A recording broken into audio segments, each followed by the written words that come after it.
All right, it's sure always an exciting time to have you join us on the program Healthy Living with yours sincerely, Oluije Oikohai.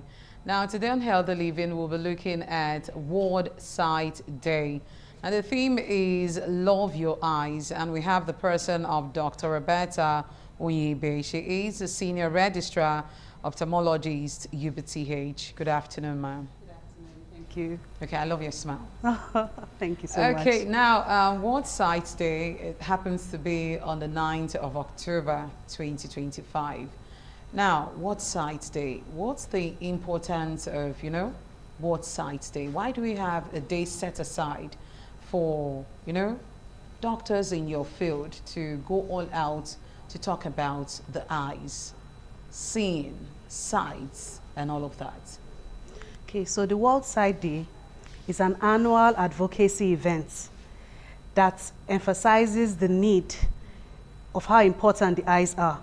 It emphasizes about creating awareness to the public about how important eye health is, about getting eye checkups, about presenting early.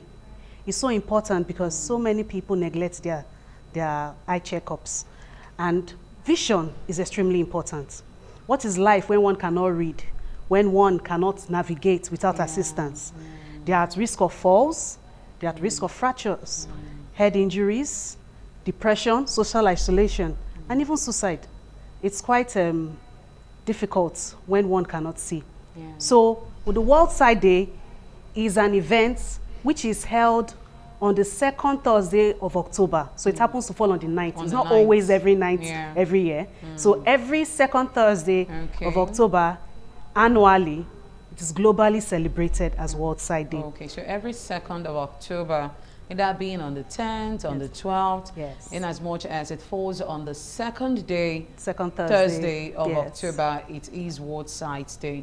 Now, you talked about presentation of this, the symptoms. Okay, now when we talk about presenting early, what are we talking about? Okay. Presenting early, we mean when a patient notices any change in their vision, it's better not to just, neglect it and just assume it would get better, or just go to a general hospital where there is no eye professional there.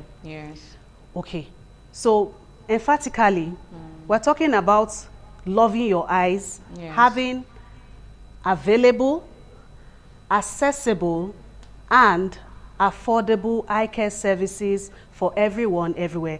That's actually the theme. So we need people to present early because there are certain eye conditions that may even be insidious. And we are focusing more on people having eye checkups regardless of whether they are asymptomatic or not. Because there are some eye conditions that do not even present with symptoms early, such as glaucoma. Okay, that's a silent thief of sight. So sometimes patients may just present for regular checkups and for something else, and incidentally just discover that on screening they have glaucoma, and it causes irreversible damage. Irreversible blindness. There is no cure. So that's why we're emphatically, working as a team. Not just the ophthalmologists, because this is the Ophthalmologist Society of Nigeria I'm representing here in UBTH, but other eye professionals such as the optometrists, the ophthalmic nurses, the opticians, the community eye health workers, and other trainees who have a passion for vision to come out and celebrate this World Sight Day and, very importantly, educate the public on why it's really important to get regular eye checkups. Okay. All right, so let's look at the theme, love your eyes. So are we saying a lot of persons out there don't actually take good care of their eyes? Now, we know some persons, they take good care of their skin. Oh, I want my skin to look good. I want to look good and all of that. So I would say that some persons, they don't pay key attention to their eyes as regards the theme, love your eyes.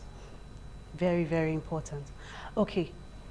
Many people actually neglect their eyes because they just feel, oh, I'm seeing clearly. There's no reason to go and check.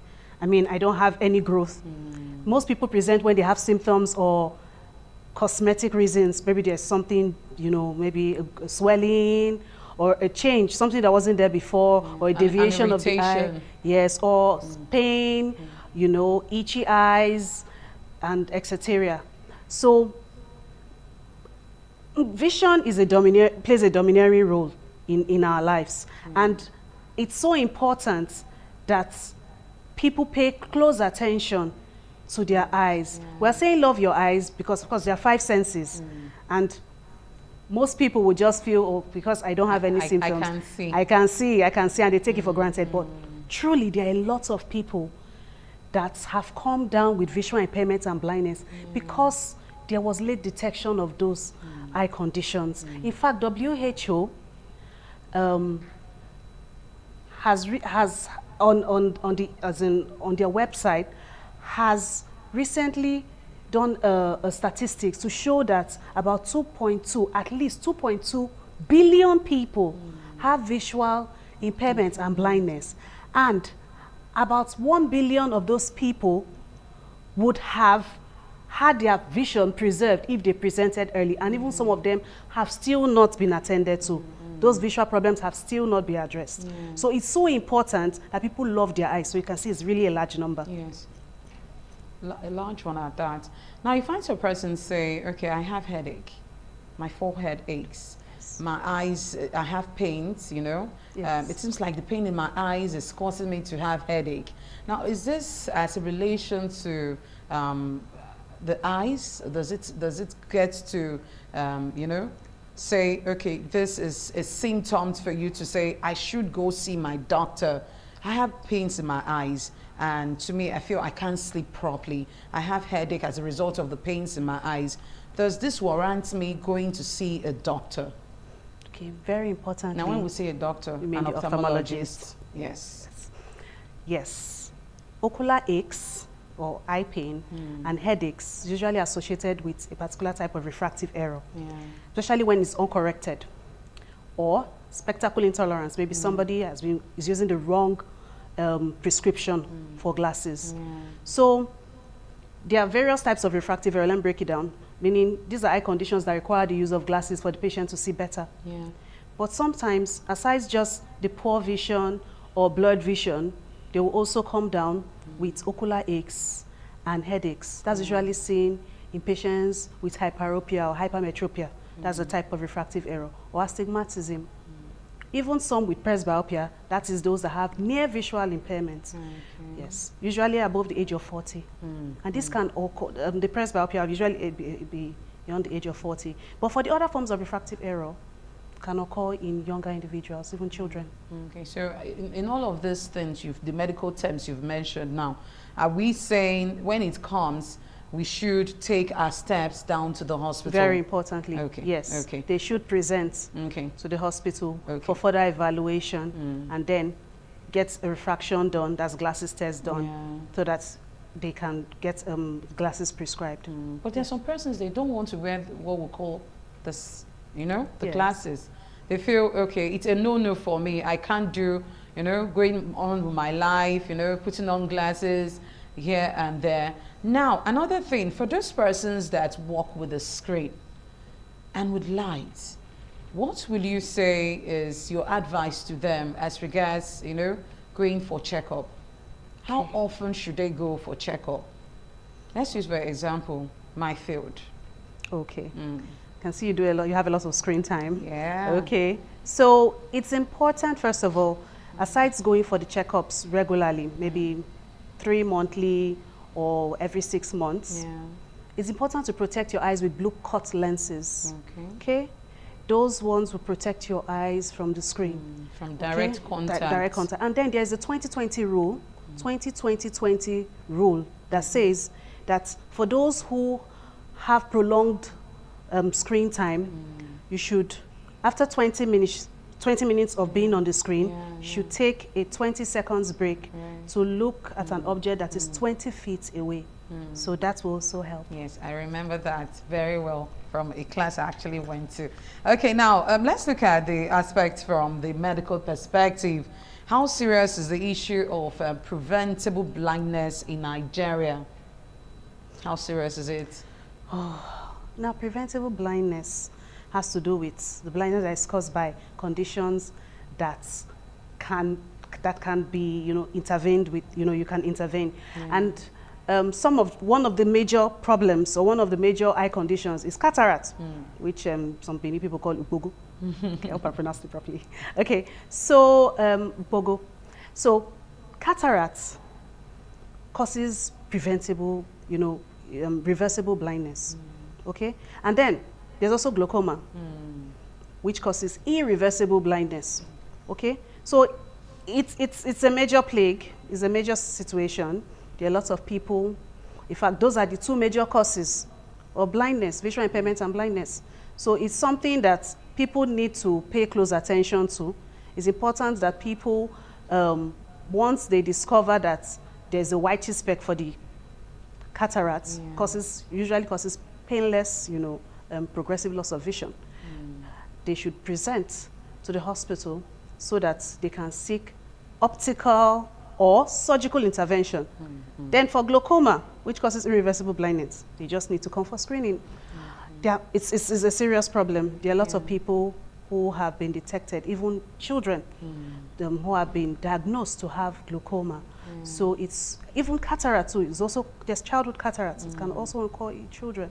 So once parents notice the whitish speck, even as small as babies, some are born with it, with congenital cataract. When the child is not looking at the mother during breastfeeding, that's a cue, that's a red flag that the mother should come with the child to the eye clinic for checkup. Okay, now apart from this you've just mentioned as regards glaucoma, cataracts, what other symptoms can a patient present at home that patient will say, okay, I think this is a time for me to go see the doctor, the ophthalmologist? There are many symptoms. It depends on the age group, and it also depends on whether the child is verbal or not. So for pre-verbal children that cannot speak, it's very important that the mothers or relatives pay close attention. Exactly. Pay close attention to subtle signs that the child may have, such as for a child that is not looking at the mother, like that was one of the symptoms I mentioned. If there is some form of deviation of one eye, that means the two eyes are supposed to be aligned and they're supposed to move in the same direction of gaze together. So when one eye is looking in one direction, the other one is looking in another direction, that's what we call strabismus. That's a problem. If one eye is drooping, meaning both eyes are not open properly, one eye is drooping down compared to the other, that's a sign that it's very important the relatives bring that child to the hospital. Also, when taking pictures, there was a mother that came to the hospital, to the eye clinic, and it was when she was videoing her child, she noticed that the reflex from the child's eye was not red, which is the normal reflex you're supposed to see when you take pictures. It was looking yellowish, whitish. So that clearly showed that that child had a problem. And most times when children present with a white pupillary reflex in that part that is supposed to be black, it may be a sign of cancer of the eye, which we call retinoblastoma. So she was educated and also smart enough to notice that, and so she presented early. You can imagine if it had spread, you know, to everywhere, maybe metastasized, that could have been life-threatening for the child. So there was early intervention because the mother was able to. Then also, a child sitting very close to the TV at home. And you're wondering, yes, why, I'm wondering, and maybe child, compared to other children, the others are sitting behind, and the child may not even say, I'm not seeing well. Each time, and so it's important to probe and say, are you not seeing the TV clearly? Why are you always moving so close to the TV? That may also be an indication that the child may have an uncorrected refractive error or visual impairment. Yes. All right, we're all still here talking about World Sight Day. It's actually important for us to know these things, yes, as regards our health. Sometimes someone will just, you know, sit and say, okay, I am okay, I am fine. But when was the last time you actually went for an all-round checkup, which our doctors always say is important? Anyway, let's go for a short break. When we come back, more gist and more talk as regards World Sight Day. Don't go nowhere. All right, many thanks for joining us on the program Healthy Living with yours sincerely, Oluije Oyekohai. Now, we've been talking about World Sight Day. Now, in the course of your practice, what are the most commonest you have seen as regards, you know, sights and all of that? Okay. The commonest, or some of the common eye conditions that Yes. patients present with include cataracts. Then there's glaucoma, uncorrected refractive error, diabetic retinopathy, that's in relation to having retinal diseases associated with diabetes mellitus. Okay, it's a kind of endocrinology disorder for those who have poor glycemic control. So it's like a complication of that condition. Then we also have trauma, visual impairment caused by trauma, blindness in both children and adults. Usually vocational hazards in adults, and then poorly supervised children may present with ocular trauma. So corneal opacities or corneal ulcers, this can eventually lead to corneal opacities. So then, very importantly, there are other conditions which may subtly occur, but these are some of the common ones. Okay, now in your mode of practice, now what site day being on the 9th of October, the Thursday, now what have you been able to do to, educate the poor police as regards the awareness of their eyes? Okay. Yeah. Okay, so we're doing a lot of, this is part of it. The outreach. Yes, the outreach. We're going to be having also a radio, publicity and awareness talk, health talk. So we're doing lots of health promotion, eye health promotion. Very importantly, in UBTH, we plan to have an awareness walk around the hospital premises. Okay, will there be a free eye check in There'll all be- of this? There is a free eye screening, or rather there's eye screening section that usually holds every Fridays, but it's not free. Okay. But we've had some free ones in the past, and I'm sure, before Thursday, we'll even have more installed. So we have a lot of jiggles planned for the event. Then also, the Edo State government plans to dispense 3,000 free glasses to the Edo community, and then conduct 100 free eye surgeries in their own way of contributing to the World Sight Day. So different federal and state eye hospitals and philanthropists and other active and renowned hospitals that are not necessarily non-governmental hospitals will have various activities. We should just listen out. The public should listen out during this period for a lot of freebies. Okay. Okay. All right. Are there some special risk factors such as age, diabetes, high blood pressure also that increases the likelihood of vision impairments? Yes. Yes, very true. There are risk factors that can increase the risk of visual impairments. You already mentioned some of them. In fact, diabetes is one of the major causes of visual impairment when it eventually leads to early development of cataracts. Can also cause diabetic retinopathy. And then there is, for hypertension, poorly controlled hypertension can result in a condition which we call central or branched retinal vein occlusion. So that is where it can lead to vitreous hemorrhage, like blood in the eye, and then that will now cause, the patient to lose vision when there's ischemia to that region, meaning shortage of blood to a particular part of the retina in the eye. Yes. Okay. So can most eye disease be prevented if presented early? Many can be prevented. Early intervention will always be one of the ways through which visual impairments can be avoided. So that's why we are emphatically emphasizing the importance of getting your regular eye checks. How often? I know the emphasis is having available. Is it available? Are there places where you can get your eye care services done for you? They are available. There are places that are renowned. People have to be careful, of course. You can't just go into any place. Not every place where eye clinic is written that is safe to go to, because there's lots of quackery. So it's important that you have a qualified eye personnel. You have a right to know who is attending to you, who is treating you. You have a right to ask questions so that you don't fall victim to quackery.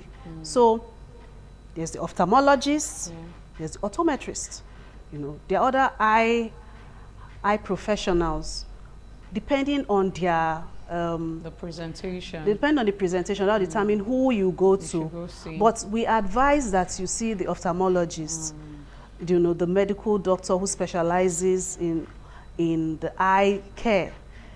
Okay. And then if there's a need for referral to get glasses, then we'll send to the optometrist. And then there are other eye care professionals who also play their role in ensuring that visual impairment is prevented. Okay. All right. So with the increased screen time from phones to computers, now what are the impacts? What impact are we seeing in patients' eye health? Okay. First of all, increased screen time, especially a lot of near work in children, that can increase the risk of myopia. Okay. And then dry eye syndrome, computer vision syndrome. What are these? All these are in relation to having a peppery sensation, discomfort to the eye because you're not blinking often enough. Some even come down with headaches and ocular pain because they are not blinking often. That's why I talked about the 20-20-20 rule. So that will also help. So there's lots of screen time which should be prevented. It's important, especially in children. Most people, parents, when they just want to distract their children from doing other things, just give them the phone, the tab, or just put on the TV and then they are there for so long. It's not advisable. It's better to encourage your children to engage in outdoor activities or recreational activities with other children and avoid prolonged screen time. Okay. All right. Thank you so much, Doctor. Today on Healthy Living, we have been talking about World Sight Day with the theme "Love Your Eyes." Now, she has said it all, especially for children. Please, as parents out there, we should do our best to make sure we pay close attention to our kids, especially for those that can't actually express themselves as much as they can. Now, Dr. Roberta Onyibe, who is a senior registrar ophthalmologist, UPTH, thank you so much, ma'am. Thank you and so God much. Bless you. So we'll be seeing again next week for another exciting time on Healthy Living. To stay blessed. Bye for now.